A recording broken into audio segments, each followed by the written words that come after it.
This is the Benjamin Zulu Global. Welcome our viewers from all over the world to the home of the Heart Matters. We're converging to learn together because when you know better, you can do better. And a better life is what we all want. Better work life, better family life, better personal life.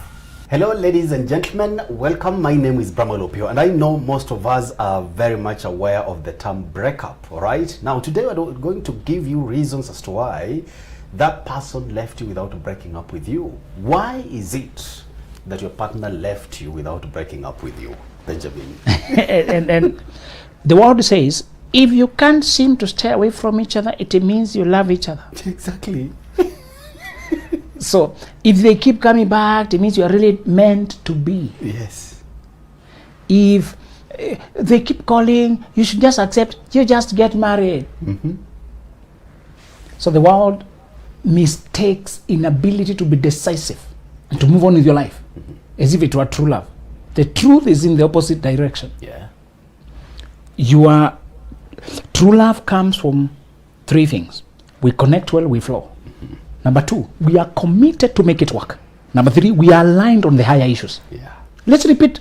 Yeah. Because the world stops at the good chemistry. Mm-hmm. The stories, how we laugh, how they bring out the best in me. They make me feel like a child. I feel like the world stops there.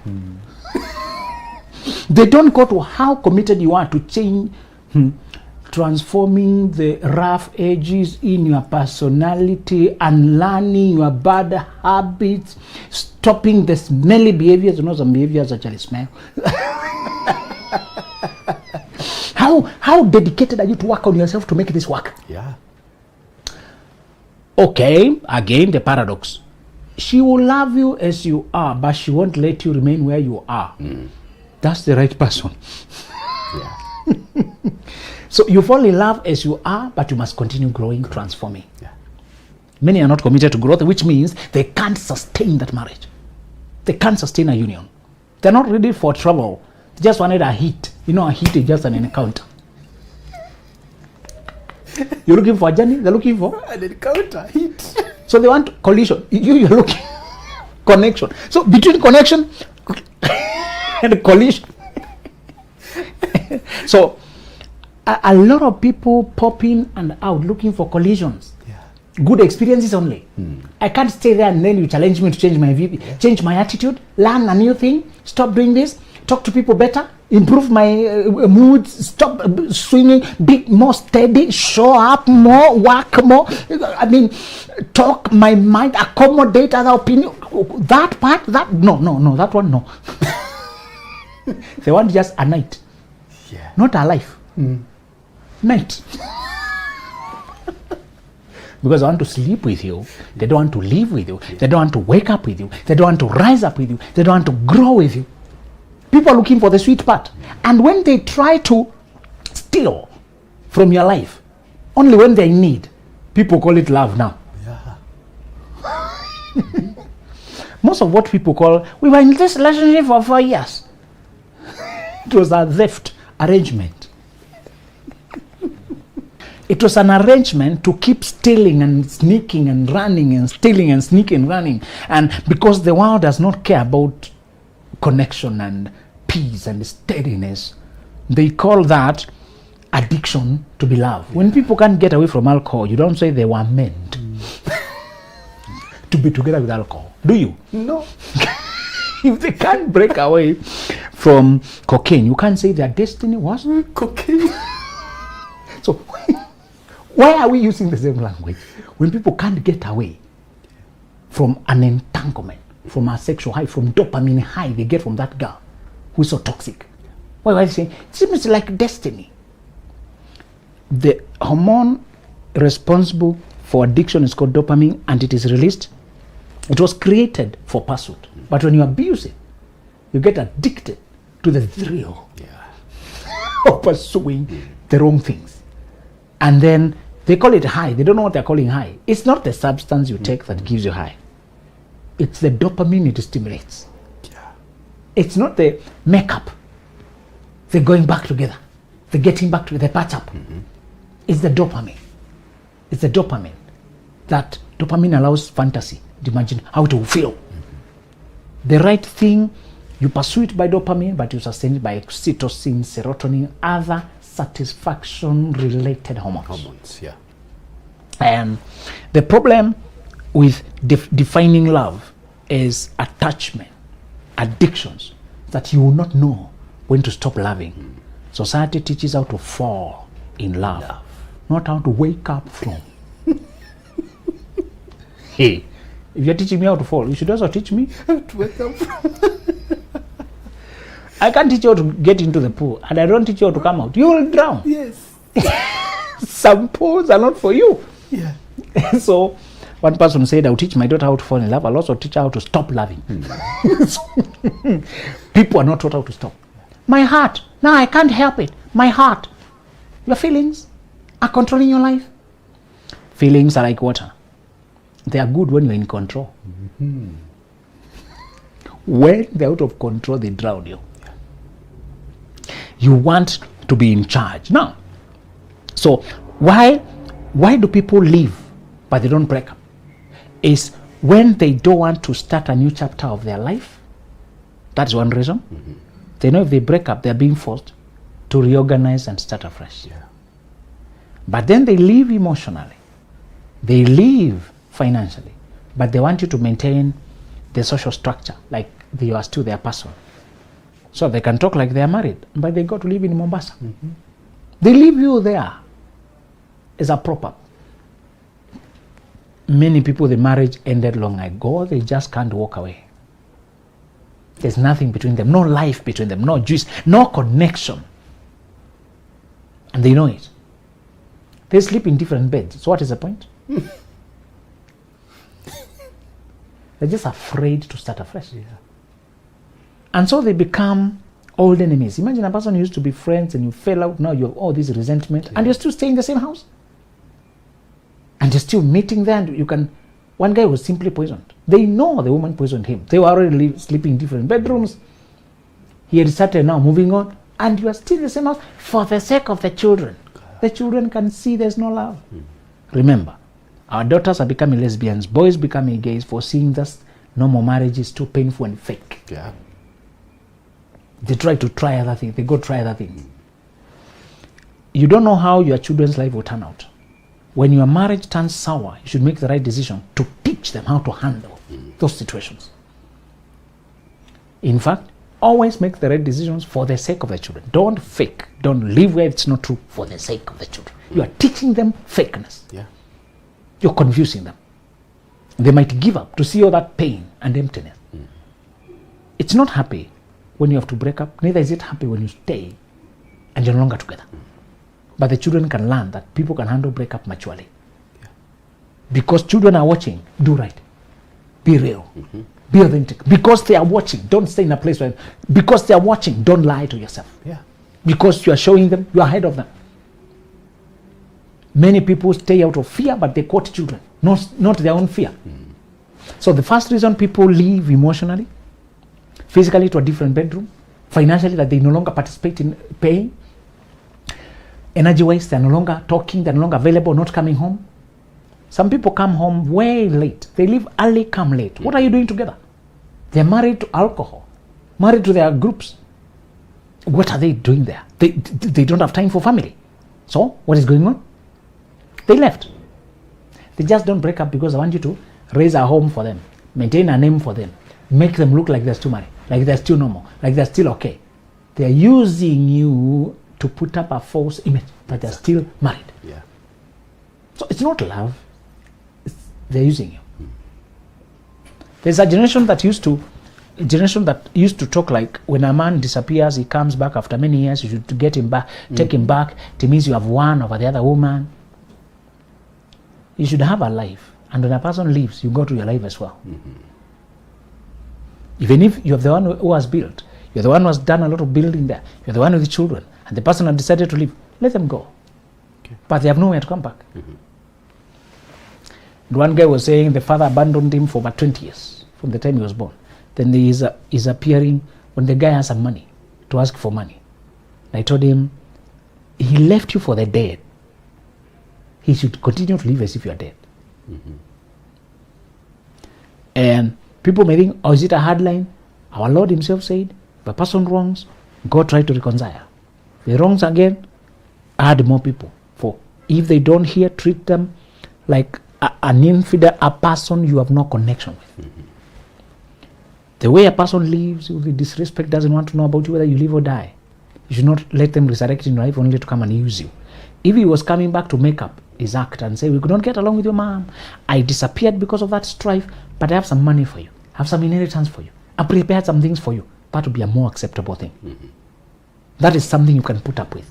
But if constantly they're making you feel like you're just there for them to use you, there is no obligation that says that they should reap where they did not sow.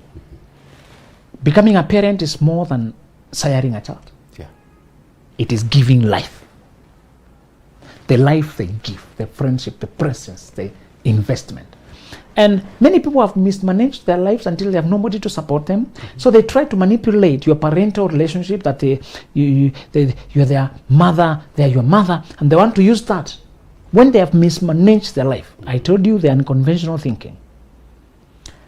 Before you engage your parents to many serious degree investing your money, check how they have managed their own life. That is what you shall expect. Because of lack of this understanding, people go to the Middle East and they start sending their money to the same family that has kept themselves in poverty, mismanaged opportunities, become bitter, did not take them to education. So many years have mismanaged the family. Now you're working every month, they're sending money to the same person. How they have mismanaged their life, they'll also mismanage your money the same way. Exactly. So this girl works until 3 years coming home to be told, well, hey, I gave birth to you. Don't ask. All the money they were sending was being mismanaged. But using your common sense, look at how they have mismanaged their own life. Yeah. We're not saying all poor people are mismanagers. Some people is twist of life. They are not always poor, it's a face. And they are rising again. But a lot of people have stayed in poverty because of mismanagement. Yeah. Time and chance happens to them all. But when you give many of those people a chance, you look at their attitude. You give them a job and they're complaining that it is too much work. Yeah. They took the work for the pay you agreed, but they still work while complaining. You don't want to see them ever again. You're done with them. A lot of people are not driven. A lot of people are not, don't want to grow. And they leave you financially when the call of duty arrives. They wanted the honeymoon phase, enjoyment. When the call of duty, they leave you to pay fees. A lot of women don't stay at home because, oh, I care about my children, to avoid working. They just want you to carry them financially. Yeah. And they stay home and they don't cook. They don't do the things. You still must pay other people to do that. Many people just wanted the sweet part of marriage. They abandon. But they don't work out because they want to continue using you. So many people leave emotionally without breaking up with you. It's not because they care. It's because they want to maintain you in their life. Yeah. The second thing, while they won't break up, is because they know they don't deserve you. They're only lucky that they found you at a moment of confusion, that you agree to get involved with them. And I told you, if you meet this girl who has not built her life, maybe she's too young or she has just neglected. She has not done anything in her life. Many people are somewhere, nowhere. No development, no nothing, just being mark timing, mismanaging their time. They don't grow, they don't stretch, they don't trouble themselves. They are surprised that you're interested in them, and they may accept it because of the package you bring, the good life, only to realize not only were you marrying them, you also have expectations. And they don't want that. So they stay on to continue the lifestyle without paying the price. And they say, I'll fight the divorce, I will not agree. Because they want to continue accessing your resources without paying the price of being there for you. Loving you the same way, lifting you up, holding you up, supporting you. A lot of people did not come from a place of, I want to get married because I have this much to offer. They wanted to marry because they think the time has come. I'm this old. I want children. I want to be taken care of. People marry for selfish reasons every day. Yeah. Then you find yourself with unwanted marriage. Okay, you know about unwanted pregnancy? Mm-hmm. Now I'm introducing you to. Unwanted. They call it unwanted pregnancy when they did the things that bring pregnancy without planning about the pregnancy. Yes. Or it surprised them. The methods failed. When it comes to marriage, is when you're being deceived to marry at cross purposes. They wanted only to be taken care of. You thought you are mutually coming to take care of each other. Yeah. You find yourself in an unwanted marriage and the person won't check out. These kind of people perform bare minimum. They do everything reluctantly. And as I told you, a person who is doing half things makes you very confused. Yeah. It were better they were not doing at all, so that you can have clarity. Today they are performing their duty, tomorrow they are not. Imagine a person who loses their job sincerely. The loss was sincere. But then in the search for the next job, they are so reluctant. Year goes, year in. They are doing something. If you are to explain to people, they can justify it. Can't you see all these applications? I attended this interview. I'm just not lucky. But you can see they're not doing all they could. They are not into it. They got comfortable with you carrying the weight. Yeah. They left. Energy-wise, commitment-wise. They left. But they want to break up because they want to continue being carried by your provision. They want to continue benefiting. And the other reason why people leave without breaking up is pure jealousy. They know you move on and have a good life. This kind of people will start another life there while tethering you. They keep the door open to continue accessing your energy. Yeah. And anytime they hear that you're closing the door and moving on to another person, they come back to open it again. They pretend like, I miss you, we can revive what we had, I still remember you, and all that. And if you are still emotionally vulnerable, you succumb to it. So they condition you for cycle until you give up. Sometimes people stopped trying to walk away because they got tired. They tried left. Even in jumping, there's always maximum number of attempts. You can't keep hesitating and wasting all the time. If you try several times, many times that you don't carry through, you lose faith in your own resolve. Yeah. Every time I say I will try, I end up coming back. What is the point? Let me resign to fate. A lot of people they started out intending, but they were not inspired. They did not go through with it. They allowed confusion back and forth. We said the other day that because children are delicate and they look up to us, they are a very emotional consideration. When a person begins to mistreat you and you've already gotten a child with them. Many good-hearted men have stayed in torture, in a hell, thinking they're giving the child a complete family. While the child is having a hell because of the hell between you. If you reduce the thing to co-parenting arrangement, that would be a better thing. For there to be peace in both of your homes, at least in your home. And so that you can have the stability to be there for this child. If you stay and the stress kills you, the child then remains with the crazy parent. Wouldn't it have been better if you yourself, who is sober, you worked peace in your life to make sure you stay? Some people don't stay in your life for any other reason except, I hate seeing you with anyone else. I can't stand to see you enjoying life with them. Treating me like you have treated another person the way you have treated me, loving another person the way you have loved. When they imagine losing you to someone else, it bites them. Even if you're not thinking of moving on to another relationship immediately, you just want to grow with your life.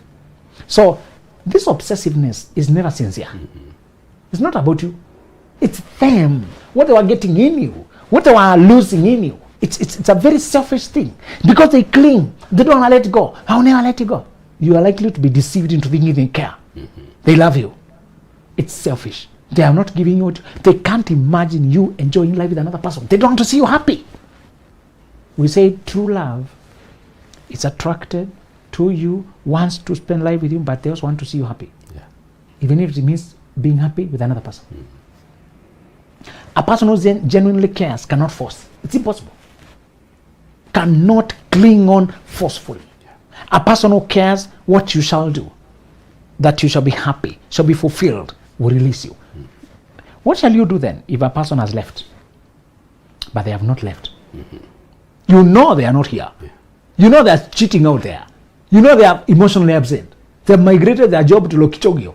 And it's not a genuine job problem, it's them who don't want to be close. They have left the children to you. They are looking another way. You are alone. When you realize this person has left partially, you shall conduct the conclusive surgery. We call it clean cut. Mm-hmm.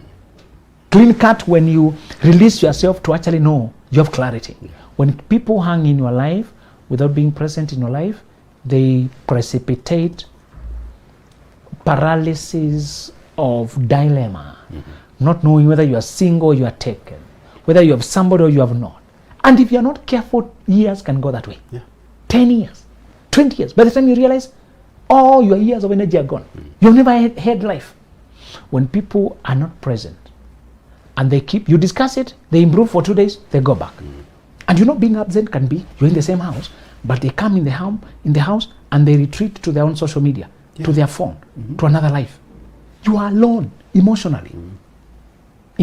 Many people don't live physically. They can't even come back home. They may not be cheating with anyone, but they stopped being present emotionally. It may be a woman who loves her children too much, but she doesn't want any much to do with you anymore. No conversation, no connection, no planning, no vulnerability, no laughter, no friendship, but she's still around, coming home routinely. Yeah. And the world thinks both of you are married, but you know very well you are alone. Mm-hmm. And she can do what she's supposed to do. She may not even deny your sex, but I told you sometimes they can do it in a way that you know you're being insulted. Exactly. Oh, it seems you want it too much. Okay, then take. Is that the attitude you want? The lawyer will say he was actually allowed his conjugal rights.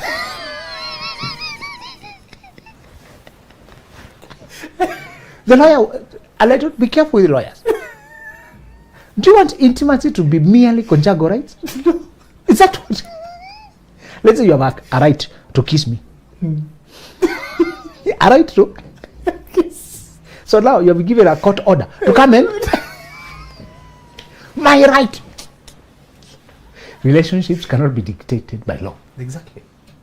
If a person has retracted emotionally, one lady had retracted like that, and the man was on his way out, and he had endured for many years her emotional absence, and she keeps denying. No, they gaslight you. Yeah, they gaslight you. Mm-hmm. How come you're not here emotionally about what I'm here? I paid the bill. Okay, what do you want me to improve? Mm-hmm. Is that the attitude you want? Conversation? No.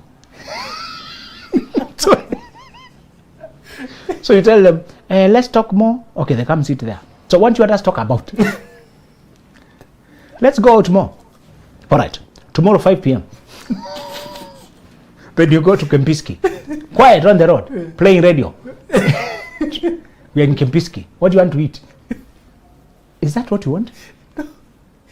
People can check out emotionally only, mentally. Mm-hmm. It's a shell, an empty, no friendship, no chemistry. But how will you explain to the society? If you are very compliant to society, you will die empty. The things you need, society does not know them. In fact, there is no language in your clan. You know those people home telling them the things you are describing? They can't even rap. Does she come home? Okay. Does she cook for you? An auntie there will ask those people. I just want to know, does she cook for you? Yes. You are right in bed. So what are we here to talk about? They will gaslight you. Yeah. That's one reason we said you don't call a clan. Mm. You married the two of you.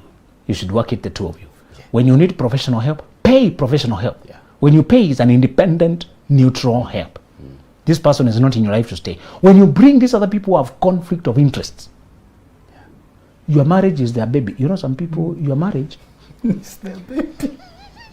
That's the language they use. Do people give up on their babies? No. Be careful that your counselor, your mentors don't have conflict of interest because they want to cure this baby. You know, when you hear the language baby every day,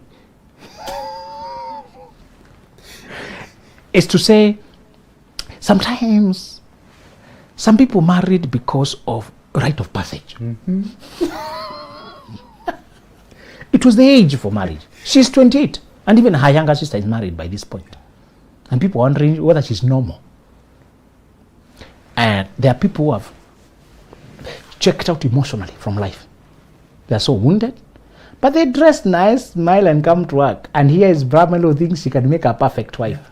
The right age group, independent, she has money, is not needy, she's just nice, delivers on time. Be careful with the people you see at work. Yeah. You are seeing the working face. Please. You are not seeing the emotional person. Yeah. At work, we are even commanded to smile, isn't it? Mm-hmm. We are forced to smile at customers. Do you want forced smiles? No. A lot of smiles at work are... It's part of your job. You're supposed to smile to clients. Now you're falling in love with smiles that have been ordered. Be careful, brother. At work, there's a lot of acting to earn money. Mm-hmm. Their relationships are not dictated by love, they're dictated by survival. This girl gets along with people she could not sit with. She didn't choose who is sitting next. Exactly. You must get along with people. If you can't, get out now. But you need the money. So you greet people, good morning. And maybe they hate greeting anyone. It's because money. So don't conclude about people in the work climate where their behavior is dictated by a boss, by money, by code of conduct. And they are right. She's so punctual. Does she have an option? No. So, punctual according to who? You clock in, and if there's that, you are sent warning letter that you came late. So you can't say people are punctual and they're working for money. Use it as a tentative thesis, hypothesis about their character. But make sure you verify it where there is no controlling climate. So workplace and church, the behaviors are environmentally dictated. You don't dress how you want at work. Don't dress how you want at church. Yes. Look for a window where it is they are themselves. Yeah. That is the real person. And we said even when you start dating, they are dressing up for you. One of these days, pull up a surprise. Appear where they did not expect to meet you. She can just mention they are going, I don't know where. And you can also happen to be in the vicinity on work-related errands. And at that time, you've told Karanja to drive that 3 hour and to drive that car to the maximum. You must get there before this meeting ends.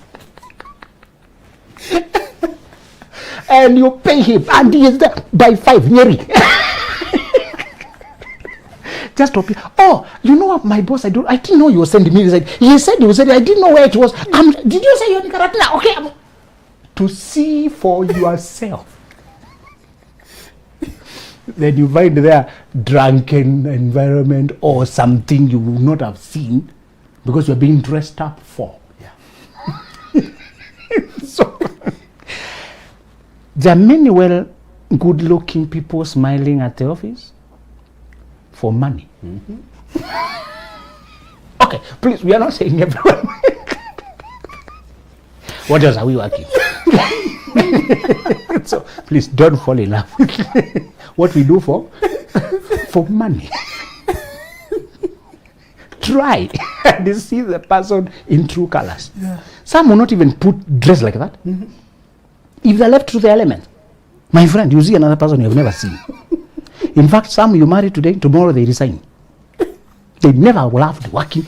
They want to sleep and wake up at 10 a.m. Yeah.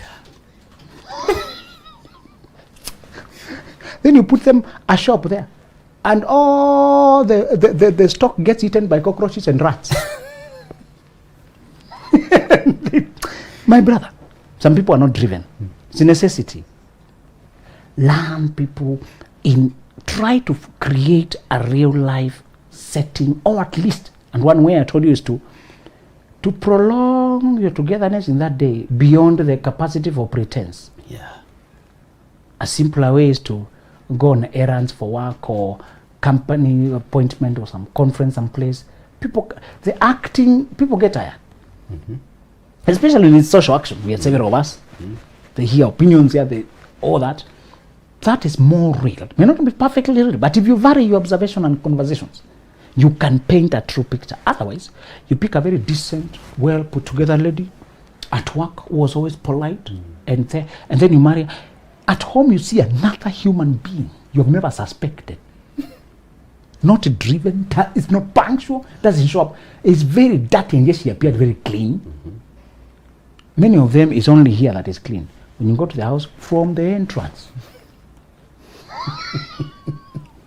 dirty clothes, to this. And somebody said, if you want to know who a man is, who a person is, check their subordinates. How they treat people who are below them in power. That is what shows you their true character. If they have courtesy to people below them, that courtesy is sincere. Yeah. If they have honesty, if they pay on time, where they don't think there's severe consequences, they show themselves. But when you are flirtatious and chatting, you may not know. So we are saying the solution is cut the thing clean to free yourself. Another alternative is sometimes you don't always cut. Maybe they are testing waters. Some people don't abuse you because they are bad. Yeah. It's because they know you can take it. Okay? Yeah. Not all children who eat sugar are thieves. They're just being naughty to see whether they can get away with it. Yes. So some of these people are eating sugar to see whether they can get away with it. Yeah. So you provide an intermediary test run to see what it feels like when you're not there in your life, in their life. You remove yourself partially and give them a period. You don't mention it, but just remove. Yeah. You stop asking them anything. Stop and let them be. When they taste your absence and you're no longer calling, no longer checking, now you see the true reaction. Many of them actually will turn around. They are not courageous. There are people who can't face life. Their life is worse without you. And they know it. Yeah. They know it. But they hope you don't. So they can ride on that. So the intermediary stage is where you take what you call a sabbatical. You stop pursuing, stop expecting. Use that period to also imagine a life. What if this is the end? While you're also letting them taste the end. Yeah. Yes. All right. And I like how you've given us the ways to deal with this, because so many people are in a state of a quagmire. But now the problem sometimes emanates from me, Benjamin. I can't let go of this person. The reason as to I keep on opening that door for them to come in, it is because they feel the void inside me. Yes. How do you deal with that? If you're marrying, when you have a void, go deal with the void first. Because it means you won't marry according to your future, you marry according to your void, to your hunger, to your fear of loneliness, to your need to be validated, to your need to be supported, to your fear of facing life alone. That void is usually a fear, an unhealed wound, an emptiness, a lack of validation. Never marry when you feel empty.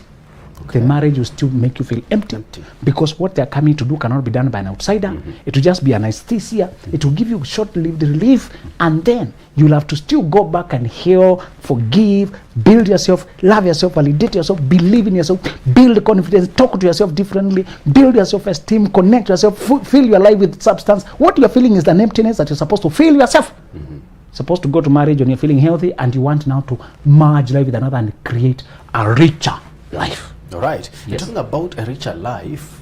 It means that we are aligned, as you have always said. Yes. But now the problem comes in, Benjamin, when I love the person, yet I don't like or love the life that the person gives me. But I keep on giving myself hope. Yes. Sometimes you like people, somebody said, a bird and a fish can fall in love, but where will they live? Sometimes you're a fish, fall in love with a bird. They're giving you life inside water, life on air, and that's not what you're made for. Yeah. Some people's life is just not compatible with you, even if the chemistry is right. And when you say that, we mean the trajectory of where they're going. Yeah. Now, the hope you have discussed is what you say, denial of unpleasant reality. If there's something you can learn in this life, is to accept what you don't like. Yeah. So that it can pain you only once. And you move on. But if you deny it, to keep coming back. We said in life you keep experiencing the same things until you learn the lesson. Yes. And I like that. And some of us have heard a lot about marriages, good marriages. Marriage is a good thing until it is now the only song that is in our mind.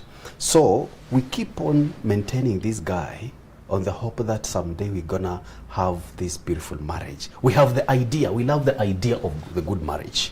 But now what we are getting is actually a fake thing, but we don't want to acknowledge. Yes, marriage is like a carriage. It should have capacity to move. Yeah. Should be comfortable for you. Should suit your needs. Should be a mutual space where we get into to journey through transformations. Many people have shown you that they are not able to move in the direction you are going, the speed you are going, the capacity you need. Once you see it, you may bargain. Bargaining is human, but don't be stranded there forever. You must move from bargaining to disappointment, finally to acceptance. The stages of waking up to an unpleasant reality that the hope you had built won't work. What you wanted won't come. That part of adjusting is never pleasant, but it is necessary. Yes. And I like, you've just mentioned some of the stages that we actually go through during grieving, for example. That disappointment stage, most of us avoid it. Yes. Because just as healing is painful to some extent, also pain itself is not pleasant. Yes. At some place. For me to accept healing, I must accept pain. Because there's a progression we do in healing. We say, we go, we undress the wound. Yes. We address the message it brings, then we redress, close it. So we open up, we address what did you feel when you learned it was not going to work? What did you feel like you lost, and how disappointing was that? How much we undress. Then we address the meaning. Usually it's not the pain, it's the message in the pain. It means I'm doomed. I'll never find a love another person. I'm not likable. I can't even trust my judgment. What was I thinking? Why could they do that to me? It's so unfair. I'm victimized. We correct the message of the mess, saying, actually, are you doomed, or was it just an experience? Is it permanent, or was it just passing? By the way, I can actually rise up again. It's not we address the message. Then we redress. We close it and say, now, I will no longer carry this in front. I will not put this in new relationships. I will no longer bring it back to mind. I will not consider it. I will not get angry again. I will not try to go back to that place of self-pity and anger. You undress, you address, you redress. Healing is just like the physical, the way we must go where the pain is. And deal with it so that you can heal well. Again, it's not pleasant, but just like an injection. You inject to remove greater pain.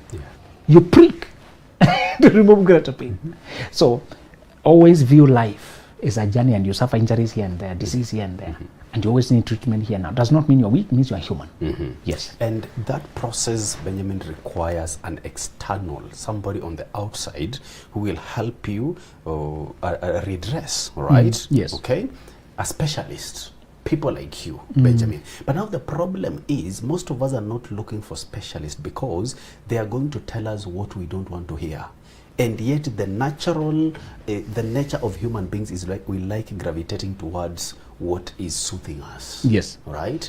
Now we go to people who are going to, not for authentic, we don't look for authentic advice, we are looking for projection. I like that. One guy told a guru, a teacher, that he wants to have this kind of millions by a certain age, house, good family, this kind of cars. And the teacher looked at him and said, are you interested in having those things, or are you committed to having them? Do you know why people avoid healing? They're only interested in good life. Only interested. They only wish for it. They're not committed. Brahma, we don't go for emotional surgeries because we like it.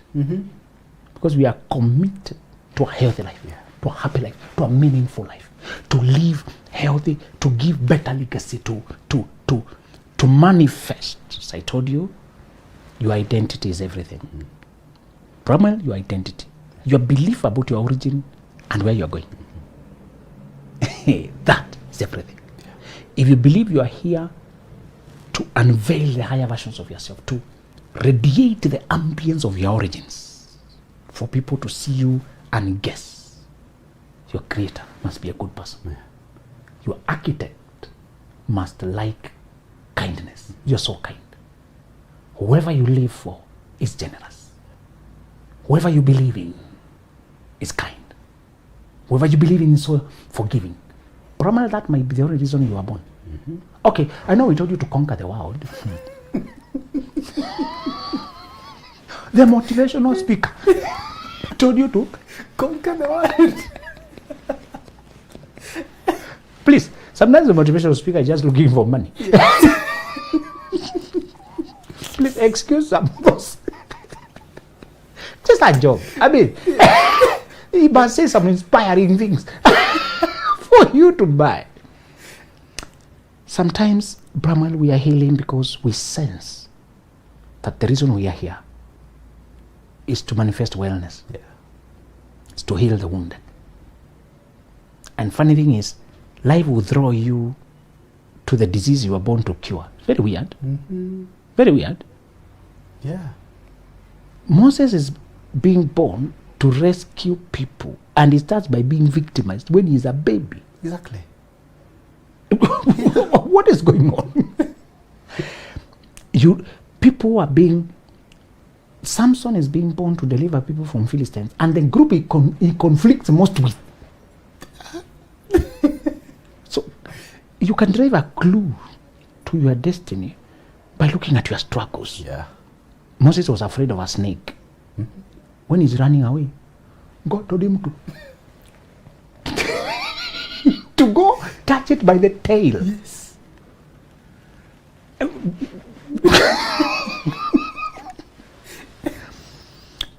We heal because we sense that the reason we are here actually is meant. We call David giant killer. Do you think he chose giants to fight with? No. They came to kill him. Yes. My friend. He not only killed giants, he trained killers of giants. Yeah.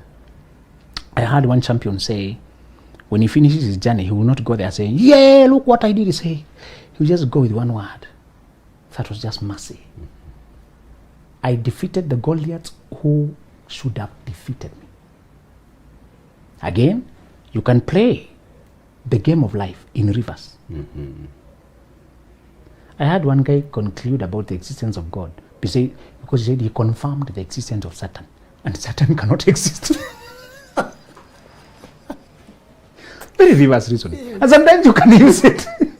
If dogs are barking so much, what are they seeing in you? Why are witches spending so much energy to stop you? What can they see?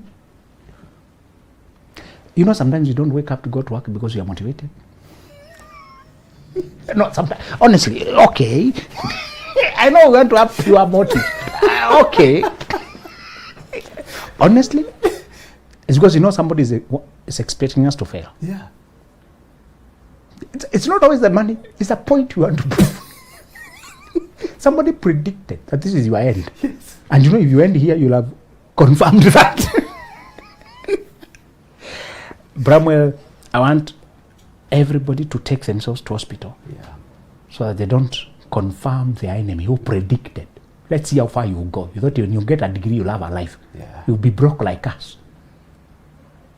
Now, you should work very hard just to not settle for that. We thought, we knew it. No. Even when you look at prayers of David, he keeps saying, don't let them laugh at me. Don't let them carry the day like they predicted my life. Mm-hmm. For the sake of just honoring the reason you came here, don't sit where you are, even if you're bleeding. Mm-hmm. I was telling one guy that it's unfair that another person wounded you, but the work of healing is yours. Yeah. But you know why? If somebody comes with a smelling thing, a rotten thing, and they throw it in your compound, you say, it's them who threw it. Let them come and pick it. No. Because they threw it in your space, you take it upon yourself to remove it. Mm. Yes. I like that. Taking responsibility. Sometimes you are the answer to the existing question in your generation. That is why you have to heal. Thank you so much for watching the Benjamin Zulu Show. Till next time. This is the Benjamin Zulu Global. Welcome our viewers from all over the world to the home of the Heart Matters. We're converging to learn together because when you know better, you can do better. And a better life is what we all want. Better work.